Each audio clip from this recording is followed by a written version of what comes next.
ایک آخری سوال جس کے ساتھ آپ کی وجہ سے اور جاوید کی وجہ سے کچھ نہ کچھ ہمارا بھی واسطہ رہا.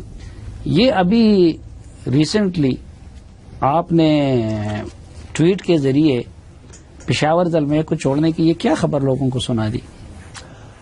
دیکھیے سلیم بھائی، میرے خیال میں کافی آئی تھنک بہت ساری چیزیں آپ کو پتہ ہیں اس حوالے سے، بہت ساری، بلکہ آپ ان بڑوں کا جو جرگہ بیٹھا ہے یا بیٹھ رہے ہیں ان کا آپ حصہ بھی ہیں. جاوید کی فیملی میری فیملی تھی، ہے اور رہے گی میری فیملی. یہ میرے اپنا ایک کچھ ایسی چیز ہے جو میں میڈیا میں پبلک میں نہیں لانا چاہتا چیزوں کو، اور میرے خیال میں آئی تھنک جاوید تھوڑا جو ویژن تھا اس کا وہ وقت کے ساتھ چینج ہوتے ہوئے مجھے نظر آیا.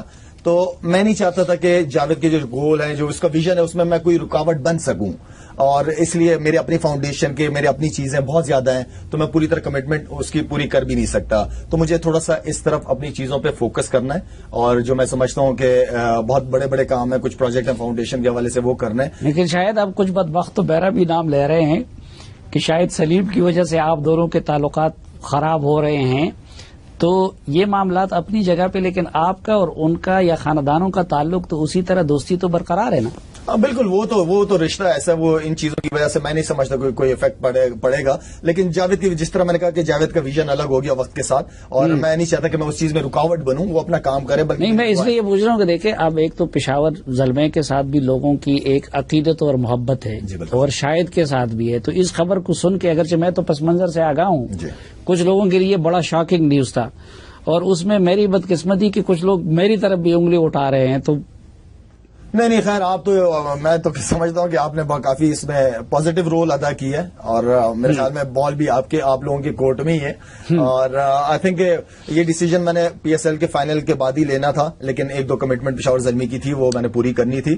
تو آئی تھنک اس کے بعد مجھے جو صحیح ٹائم نظر آیا، وہ میں نے ڈیسیجن لیا. میں نے کے پی کے لیے جتنی کرکٹ، اور اچھی بات یہ ہے کہ ہم جیت کے یہ ڈیسیجن تھا. میرا خواب تھا کہ ہم جیتے، اور لاہور ہیڈ کوارٹر کے اندر ہمارا پی سی، اور لوگوں نے صرف پسینہ بہایا، اس مرتبہ تو آپ نے خون بھی بہا دیا. یہ رہا ہاتھ تو اب ٹھیک ہو گیا نا؟ ٹھیک ہو گیا الحمدللہ.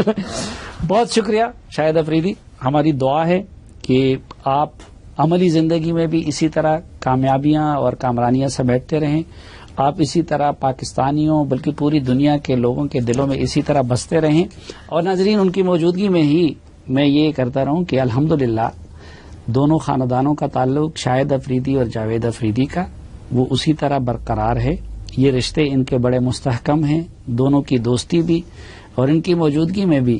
رات کو الحمدللہ دونوں بھائی میرے گھر پہ اکٹھے تھے، تو اس پہ کوئی اثر نہیں پڑے گا. جس طرح انہوں نے بتایا کہ ان کی اپنی ایک سوچ ہے، جاوید کی اپنی ایک سوچ ہے مستقبل کے لیے، اور انشاءاللہ دونوں طرف سے کوئی ایسی خبر آپ کو نہیں ملے گی کہ جس سے آپ لوگوں کو کوئی دل شکنی ہو. میں بہت